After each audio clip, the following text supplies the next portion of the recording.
기도하겠습니다. 하나님, 오늘 디모데전서 6장 3절부터 6절까지 말씀을 전하려고 합니다.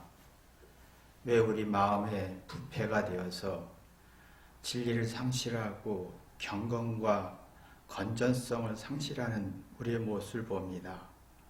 하나님, 우리의 마음속에 경건과 건전한 마음이 우리 마음속에 살아나게 도와주셔서 마음의 부패가 아니라 마음이 건강해지게 도와주옵소서. 예수님의 이름으로 기도했습니다. 아멘. 하나님 말씀은 디모데전서 6장 3절부터 6절까지 제가 봉독하겠습니다. 누구든지 다른 교훈을 하며 바른 말 곧 우리 주 예수 그리스도의 말씀과 경건에 관한 교훈에 창념치 아니하며 저는 교만하여 아무것도 알지 못하고 변론과 언쟁을 좋아하는 자니 이로써 투쟁과 분쟁과 회방과 악한 것이 생각나며 마음이 부패해지고 진리를 잃어버려 경건을 이익의 재료로 생각하는 자들의 다툼이 일어나느니라. 그러나 지적하는 마음이 있으면 경건이 큰 이익이 되느니라.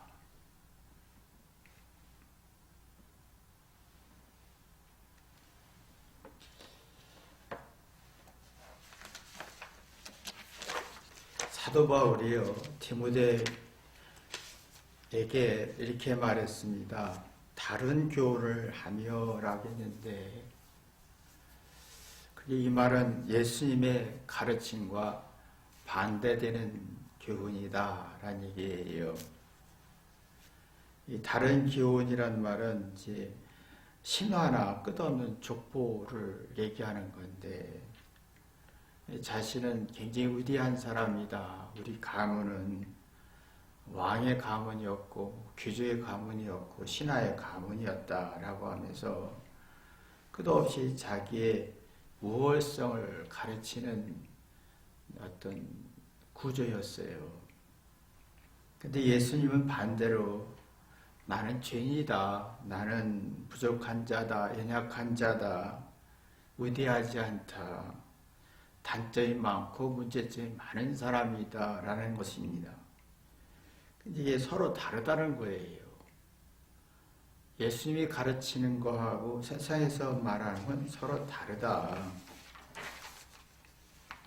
교훈이란 말은 어떻게 해야 할지 가치관이잖아요. 어떤 행동을 해야 되고 어떻게 생각해야 되고 어떤 지식으로 어떤 행동을 해야 하는지 가르치는 거잖아요.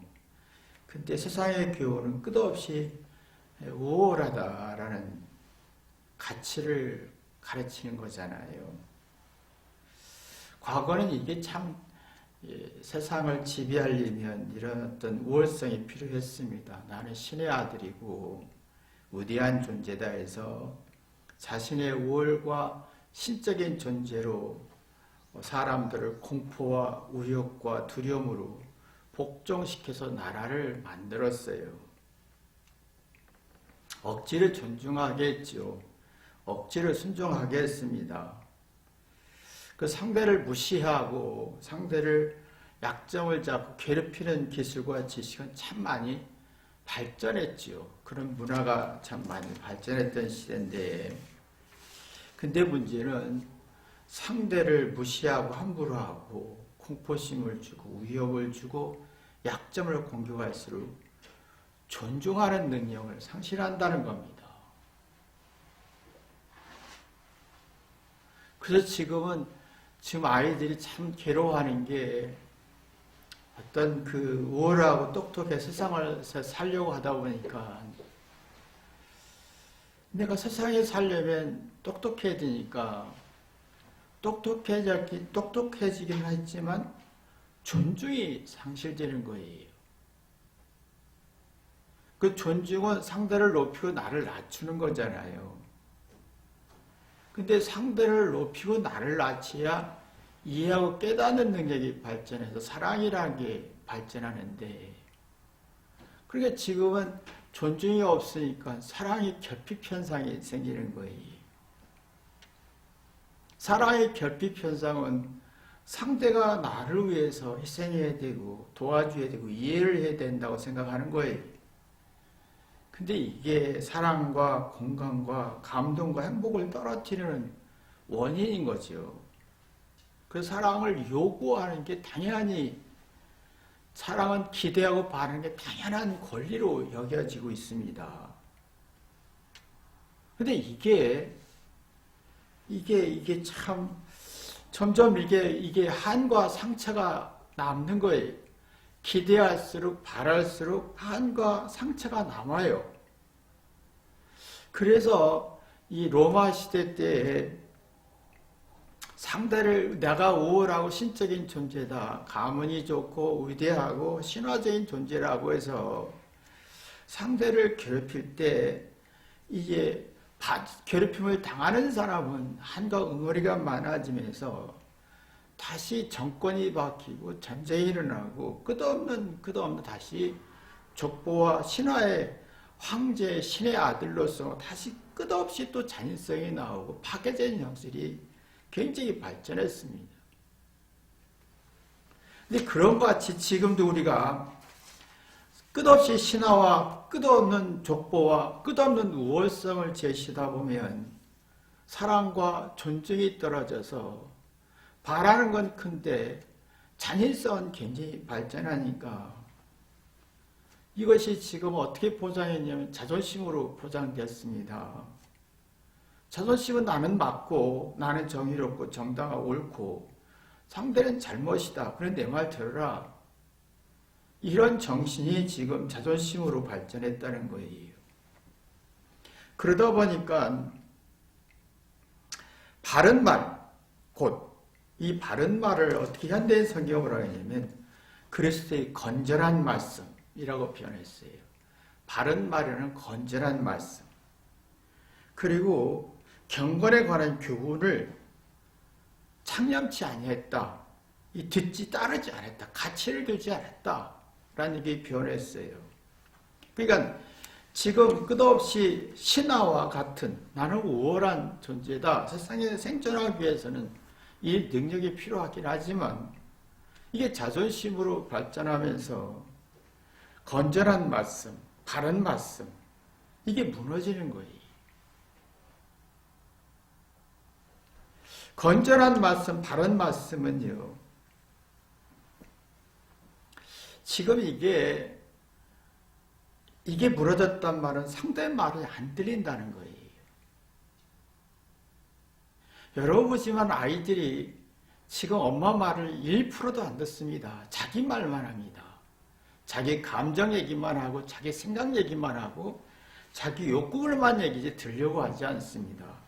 그러니까 이게 건전성, 바른 말을 들을 능력이 없다는 거예요. 그러니까 근데 예수님은 반대로 지금 설명하고 있습니다. 나는 세상에서 말하는 게 반대, 나는 연약하고 부족하다. 잘못할 수도 있고, 그 연약하고 부족하고 잘못할 수 있는 가치를 부여하라. 이게 이제 예수님의 말씀인 거예요. 나 자신을 낮아져라, 겸손해라. 내 연약함을 받아들여라. 라고 내 잘못과 연약함을 받아들일 때 상대를 존중할 수 있고 사랑할 수 있는 힘이 생기는 거예요. 이게 무너지니까 건전성, 바른 말을 들을 수가 없어요. 자 보세요. 내가 사랑이 있는 사람은 자기의 낮아지고 자기의 부족함에 대해서 배려합니다. 자기 부족함에 대해서 배려하고 존중합니다. 사랑 없는 사람은 자기 부족함에 대해서 배려하고 존중하는 게 없어요. 근데 자기 잘못을 배려하고 존중할 때는 미안하잖아요. 회개해서 깨달아. 깨달을수록 사랑과 행복과 감동 지수가 높아져서 경건과 건전성이 발전, 옳은 말을 들을 수 있는 힘이 있는 거예요. 옳은 말을 들을 수가 있는 힘이 생기는 거지요. 근데 지금은 다 그게 안 된다는 거예요. 그 사도 바울이 너무 안타까운 거예요. 다른 교훈을 지금 세상에서 가르치고 있고 이걸 중요하게 생각하고 있다. 신화되고 어떤 면에서 우상이 되고 너는 대단한 사람이야, 똑똑한 사람이야 라고 하지만 이게 가치를 두고 이게 전파가 되는데 결국은 건전성과 경건성이 상실된다.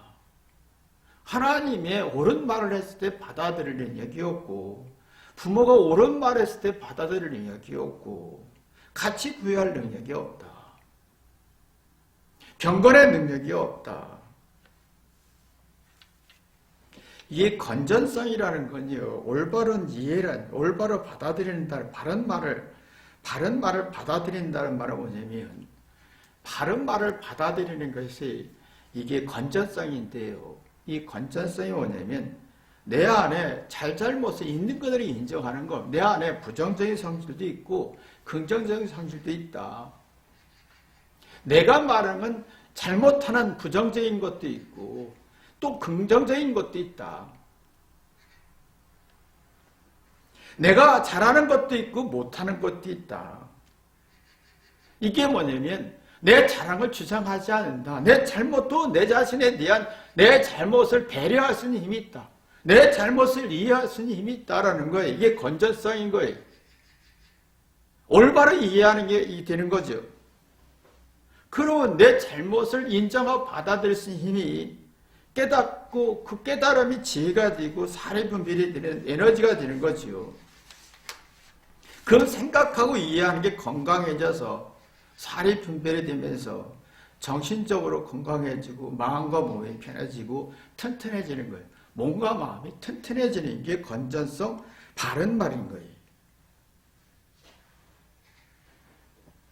근데 세상은, 족보는, 신화는 나는 우월해 똑똑해라는 자존심을 세우는 사람은 자신의 잘못과 부족함에 배려가 없어요. 가치를 부여하지 않아요. 내 자신에 대한 내 자신의 약점과 문제점을 배려하지 않아요. 무시해버려요. 그런 생각과 이해와 지각력이 약해지면서 우월한 건 있지만 생각과 이해하는 지각이 약해지면서 불안이 깊어지고 사례 분별에 정신적으로 불안해지니까 몸과 마음이 약해지는 거예요. 정신적으로 약해지는 거예요. 그래서 스트레스와 히스테리스 현상이 굉장히 발전하고 있는 현실이지요. 그러니까 사도 바울이 이걸 보고 야, 세상의 논리를 보니 내가 예수님이 얘기하는 것 정반대로 다른 교훈을 얘기하고 있다. 그러니까 사람들이 건전성, 다른 말을, 올바른 말을 들을 수가 없고, 그러니까 경건한 말씀을 들을 수가 없다. 경건의 말씀에 관해서 교훈에 그 가치를 두지 않는다. 참여하지 않는다. 경건은 뭡니까? 존중인 거예요. 경건은 상대를 높이는 거예요. 상대를 위해서 희생하고 싶고 상대의 삶을 이해하고 싶고 상대의 노력을 존중하고 싶고 이게 있을수록 미안하고 회개하는 마음이 생기면서 정이 나요. 정. 경건은 이렇게 상대를 존중하고 공경할수록 내 자신의 부족함을 배려할 수 있고 내 부족함 속에서 가치를 부여할 수 있고 지혜를 얻을 수가 있으면서 상대를 이해하게 돼요. 그럼 상대를 이해하다 보면 정이 우러나요. 따뜻하고 사랑하고 긍정적인 좋은 면이 크게 보여요. 정이라는 게 그거잖아요. 그러면 미운 정 고운 정이 살아나요. 사람이 겪으면서 사람에게 실망도 있고 기대도 있고 좌절도 있고 뭐 이렇게 사랑도 있고 미움도 있고 사건마다 다 긍정적이지 않잖아요. 사람마다 겪으면서 함께 살면서 시간을 같이 보내면서 부정적인 성질도 있고 긍정적인 성질이 있는데 근데 정이 있는 사람은 고비 뛰어넘어서 서로와 상처와 한과 응어리가 없고 애틋한 마음이 생기는 거예요. 상대를 이해하고 싶고 가슴 아파하고 싶고 상대를 수용하고 싶고 이게 이제 서로가 잘난 체하지 않고 서로가 내 잘못을 먼저 보고 나이 들수록 정과 사랑과 긍정적인 에너지를 재생산하는 게 이게 정의의 애틋한 마음인 거예요. 근데 경건이 없어지면 자기 우월함 가지고 제시하고 그래서 지금 현대인들이 자꾸 정이 없어요. 애참이 없어요. 경건한 마음이 없어요. 자기 똑똑한 걸 과시하기 때문에 존중이 없죠. 공경이 없죠. 상대를 위해서 희생하거나 이해하려고 하지 않아요. 상대가 나를 이해를 해야 되고 상대가 나를 위해서 희생해야 되고 그때 불신과 이기적인 게 생기는데 정내미가 떨어지는 거예요. 애틋한 마음이나 긍정적인 마인드가 안 생겨요. 고비마다 상처가 만들어지고 지긋지긋해지는 거예요. 그래서 잘하는 걸 주장해요. 희생을 요구해요. 노력을 요구해요. 그게 정이 안 만들어져요. 부부 사이도 정이 안 만들고 부모와 자녀 사이도 정이 안 만들어져요. 삶의 고비를 넘어가지 못해요. 시시비를 따질 수는 있어도 그냥 쉽고 피곤해지는 거예요. 상대의 말의 권면이나 가르침의 교훈이 다 물같이해지니까 바른 말을 들을 수가 건전성이 상실되고 경건에 관한 교훈이 가치가 없어지는 거예요. 속이 불안해지는 거예요. 똑똑한데. 이게 그 열등감으로 발전하는 거예요. 열등감은 뭡니까? 내가 이렇게 우월한 능력이 100이 있어도 상대보다 1% 부족하면 두렵고 불안하고 정념을 뚝뚝 떨어뜨리는 거예요. 자신감을 상실하는 거예요.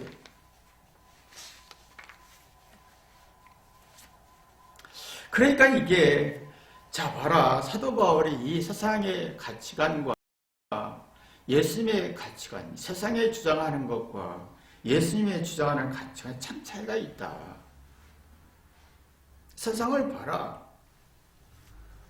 세상에 보면 건전성과 올바로 이해하려고 하는 능력이 없지, 올바로 들으려고 하는 능력이 없지 않느냐. 주장은 해도 자기 우월함을 주장해도 듣고 생각하는 능력이 건전성이 없지 않느냐. 듣는 능력이 없지 않느냐. 바로 이해할 능력이 없지 않느냐. 올바로 이해할 능력이 없지 않느냐. 그러다 보니 경건의 능력이 없다 보니까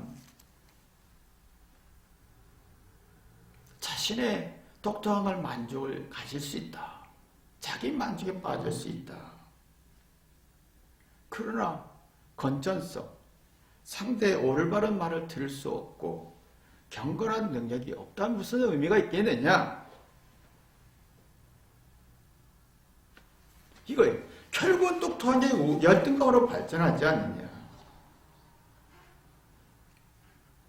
자기 만족에 있는 사람, 나는 대단한 사람이야 라고 해서 자기 만족에 있는 사람은요, 자기는 맞고 상대는 틀려서 상대의 생각이 나와 다른 걸 다 받아들일 능력이 없어요. 새로운 사고, 창의적이고 혁신적인 사고는 진행수가 높아지면 다른 생각을, 나와 다른 걸, 내가 반대되는 생각을 받아들일 때 생기는 건데, 이 창의적이고 혁신적이고 아이디어를 창출하는 것은 내가 원치 않은 거, 나와 다른 걸 받아들일 때 만들어지는 건데, 이게 없으면 잔인성이 생기는 거예요. 왜? 우리는 하나님의 생명의 기능을 가졌기 때문에 이 창의적이고 새로운 혁신과 진리수가 갈수록 높아져야 돼요. 내 안에 경건성, 내가 경건과 또 건전성, 참 올바로 이해하는 능력이 있어야, 나이가 들수록 이 능력이 있어야만이 순수해지고 착해지는 거예요. 영원히 소생하는 거예요. 근데 이게 너에게 우월한 만족으로 자기 만족에 빠지지만 이 생명의 기능을 상실하지 않느냐. 결국은 네가 열등감에서 지치지 않느냐. 똑똑한데 100의 어떤 우월함이 있는데 그 우월한 100을 누리지 못하고 1% 누구보다 부족해도 거기에 정신적으로 심리적으로 견딜 수 없이 불안정에 겪지 않느냐. 살래 이거예요. 그러면 이렇게 살면 자기 자존심밖에 없어요. 내 인생에 자존심밖에 없어 그러잖아요. 이게 뭐 당당하다고 사람들이 외치죠. 이게 자존심이 있는 사람은 자신의 부족함을 절대로 배려하지 않습니다. 자기 자존심을 잘못과 부족함을 배려하고 존중하지 않으면 올바로 이해할 수 없고 경건의 능력이 없어요. 교훈을 받을 수가 없어요. 그러면 부정적인 성질이 강해지고 긍정적인 성질을 얻을 수가 없어요. 그럼 피곤하고 지치는 거예요. 그 지금 누가 함께 있는 게 싫어지는 거예요. 내가 내 마음속에 경건의 능력과 건전성, 올바로 이해하고 받아들이는 능력이 있어야 따뜻함이 나오고 정이 나오는데, 그래서 세월이 갈수록 미운정, 고운정이 만들어서 용기와 의욕과 도전과 열정이 나와서 겸손해지는데, 지금은 겸손이 바보같이 느껴지잖아요. 지금 겸손이 바보 같아요. 겸손은 다른 게 아니에요. 자기 부족하고 천한 거, 이 부정적인 것을 배려하고 존중하는 거예요. 세상은 악한 것은 뭡니까? 자기 잘난 걸 존중하는 거잖아요. 그리고 자기 부족한 걸 무시하는 거잖아요. 그러면 내 안에 긍정적인 성질은 없고 그 부정적인 성질만 가득해지잖아요. 겸손의 능력이 교만의 성질을 갖게 되는 거지. 사실은 이게 겸손은 자기의 어떤 부족함과 연약과 단점을 존중할 때 미안하고 회개하며 생각이 움직이지요. 그러면 상대를 존중하게 되고 올바로 이해할 수 있고 건전성을 만들어낼 수 있고 경건성을 만들어낼 수 있어요. 그러면 이제 상대의 길을 살리고 싶어요. 네 교만은 상대의 길을 꺾고 싶어요. 차이가 있어요. 길을 꺾는 사람과 길을 살려주는 차이점이 있어요. 길을 꺾는 사람은 감각 능력이 상실됩니다. 그러나 길을 살리려고 하는 사람은, 상대의 길을 살리려고 하는 사람은 감각 능력이 살아나요. 어떤 상황이 있을지라도 올바로 이해할 수 있어 이게 뭔가 이러면 이렇구나 이러면 이렇구나 사리 분별할 수가 있는 거예요. 그래서 착해지는 거예요. 자기 마음이 착하다는 건 자기의 잘못과 부족함과 자기를 이해하고 자기를 배려하고 여기에서 이 지혜와 통찰력을 사리 분별하면서 공감 능력이 발전시키는 게 착한 거예요. 자기에 대해서. 그럼 자기에 착해지면 상대에 대해서 배려할 수 있잖아요. 상대의 잘못을 배려할 수 있어요. 그럼 긍정적인 마인드를 만들어내는 거예요. 그리고 자신의 속마음 변화가 일어나요.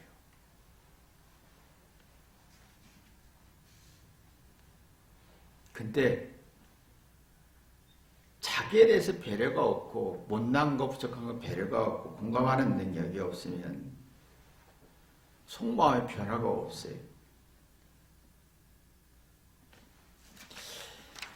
그러면 자기 우월한 능력이 열등감으로 가고 그 열등감으로 가면서 잔머리로 가는 거예요.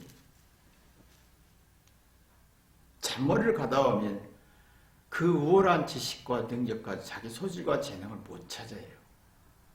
겸손한 자는 자기 재능을 잔머리를 쓰지 않아요. 자기 재능을, 소질과 재능을 찾아내는 능력이 돼요. 이 기능이 망가지면 사람이 호전성이 강해집니다. 착한 사람은 호전성이 약해지고, 그래서 이게 착하지 않은 사람은 호전성이 강해서 상대를 괴롭히고 싶은 거예요.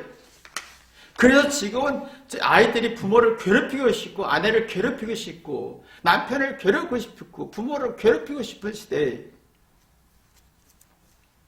점점 교만해지죠.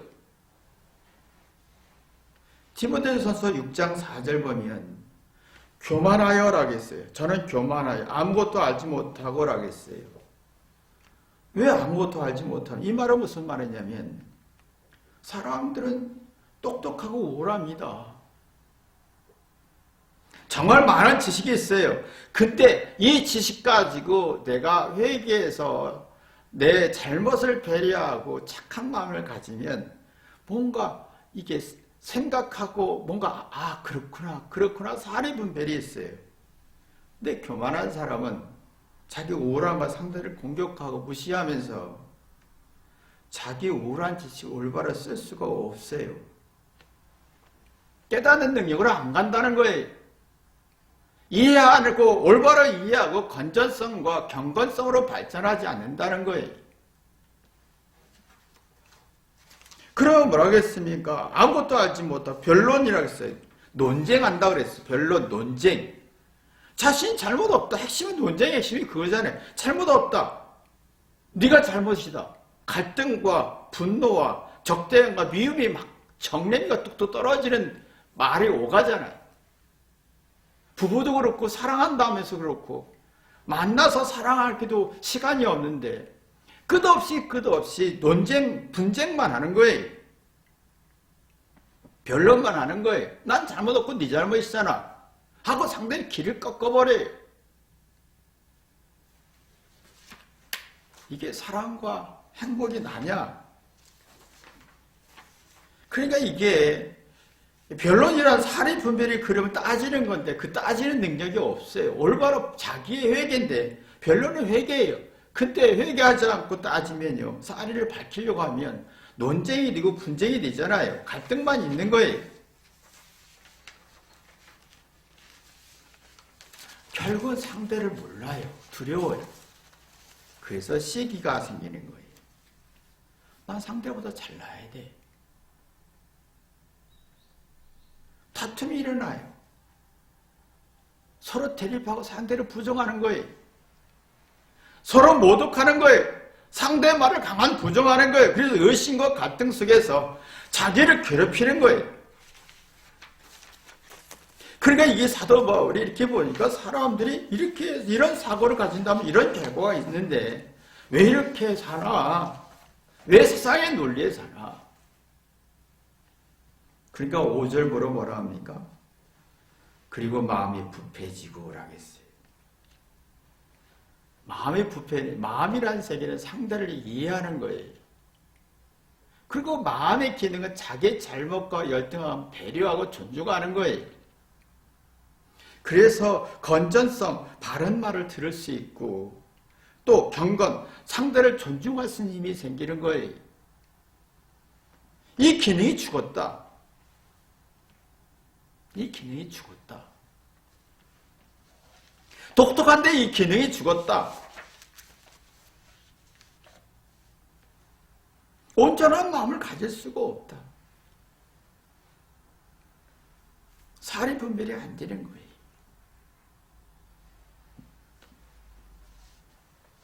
여러분 사도행전 16장 16절부터 19절에 나온 귀신 걸린 여인의 사건이 생기잖아요. 정신적으로 나약해지고 또 마심적으로 나약해져서 무시와 천대를 받으면서 돈벌이 이용 대상이 됐잖아요.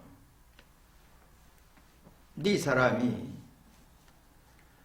자존심으로 반응하지 않았다는 얘기를 한 2주 전에 설교를 했을 거예요. 자기 연약함을 받아들인 거예요. 무시와 천대를 받아들이니까 자존심으로 반응하지. 내가 이렇게 자기의 철학하고 연약함을 배려하고 자신에 대해서 인정하다 보면 상대를 파악하는 능력이 생기는 거예요. 이게 관상이죠. 상대를 이해할 수 있는 힘이 생기니까 그러면 점점 건전성과 경건성이 만들어져요. 그럼 성숙하는 거예요. 상대의 아픔을 이해할 수 있고 상대의 고통을 이해할 수 있고 그럼 삶의 이치를 파악하게 되죠. 그럼 마음이 건강해지고 부패해지지 않습니다. 그럼 참 도리의 이치를 발견하게 돼요. 그러면요, 이치는 뭐냐? 새로운 피조물이게 되는 거죠. 진화하는 거예요. 지난 과거에 잘했던 걸 주장하지 않습니다. 여러분 보시지만 지금 거의 과거에 잘했던 걸 주장하고 과거의 상처를 주장하고 과거 10대, 20대 사고를 그대로 진화가 되지 않습니다. 변화가 없어요. 그러니까 이게 바른 말을 듣지 못하고 경건성이 상실되고 마음이 부패지는 거예요. 결국은 뭐냐면 논쟁과 변론과 시기와 질투와 회방과 악한 생각밖에 없는 거예요. 진화하다 보면요, 내가 과거에 잘했던 게 지금 와서는 미래했다는 걸 느껴요. 과거에 잘한 거 아무 의미가 없어요. 과거에 잘못한 것도 아무 의미가 없어요. 왜? 그 과거의 잘못이 지혜로 바뀌었기 때문에. 진화해야 되는 거예요. 진보가 돼야 되는 거예요. 그러면 자기 스스로 과대평가하거나 과소평가하지 않고 냉철하고 현명한 판단을 할 수 있어요. 이게 마음이 건강해지는 것인데 이게 안 되는 거죠. 그러니까 이게 사실은 마음이 건강해지면 한 수 배우고 싶어요. 한 수 배우려면 내 자신의 잘못과 부족함을 배려하고 존중할 수 있고 가치를 부여해야 돼요. 그게 올바로 이해하고 건전성을 갖는 거고, 이게 발전하다 보면 경건, 상대를 존중하는 힘이 생기죠. 그러면 상대한테 한 수 배우고 싶은 거예요.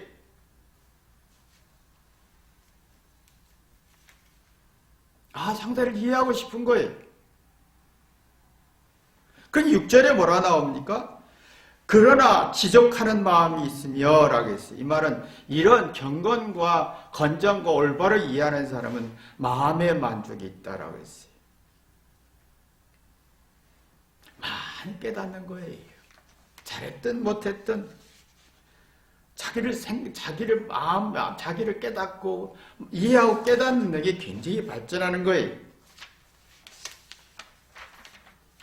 사람이요, 깨달음이 없으면 소나 사슴이나 이게 식물을 먹는 것이 구분된답니다. 독 같은 식물은 먹지 않고 독이 있는 식물은 먹지 않고 독이 없는 식물만 먹는데요.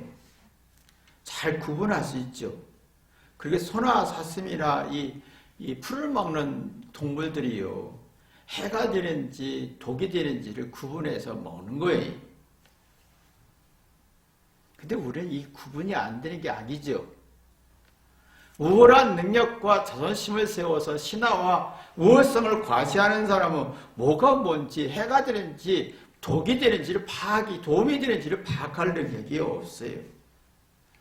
올바른 이해와 올바른 말과 또 경건의 말씀을 듣는 사람은 옳고 그름을 잘 분별할 수가 있어요. 근데 옳고 그름을 잘 구분하다 보면 이게 경건과 건전성이 발전하잖아요. 해로운 것도 이익을 발전시키는 거예요. 독이 있는 것도 먹을 수 있게 만드는 거예요. 여러분요, 이게 고사리라는 것은 굉장히 동물이 먹지 않습니다. 독이 있기 때문에. 근데 독이 있는 걸 어떻게 먹었을까 이거예요. 안 먹습니다. 근데 이게 불로 익히면 이 독이 빠지는 걸 발견하는 거예요. 그럼 불이라는 것은 어떻게 이겨냈을까? 공포예요. 사람이 경건과 건전과 올바로 이해하는 사람은 두려움을 주는 것을 이겨내는 에너지, 두려움을 이겨내다 보면 이 두려움을 이겨내면 이걸 이용할 수 있는 힘이 생기는 거예요. 이게 경건과 건전성의 에너지. 그때 우리는 역사 스톱되죠.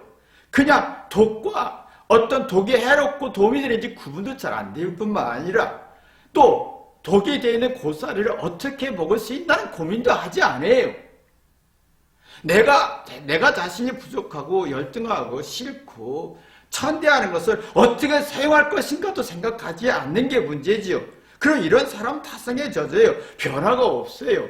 과거에 잘했던 거, 나 신화, 우월했던 걸 주장만 하지요. 과거에 잘했던 거 지금은 굉장히 문제점이 많은 건데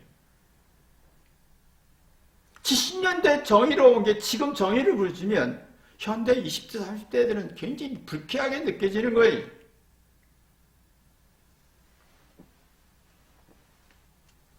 이게 두려움을 이겨내서 독을 맛있는 선한 거로, 해로운 거로, 이로운 거로 발전시키면 성취감이 생기는 거예요. 맞아, 이거였구나. 그러니까 내가 해로운 것을 이겨낼 때 성취감인 거예요. 내가 잘하는 걸 90점에서 100점 맞을 성취감을 갖는 게 아니라 내가 싫고 해롭고 두려운 것을 극복해서 새로운 시각, 그 독이 해로운 것 속에 도움을 받고 지혜를 얻는 게 성취감인 거예요. 그럼 논쟁하지 않아요. 마음에 만족이 있고 지적하는 마음이 있어요. 그런 경건과 건전성이 얼마나 유익인지를 파악할 수가 있는 거예요.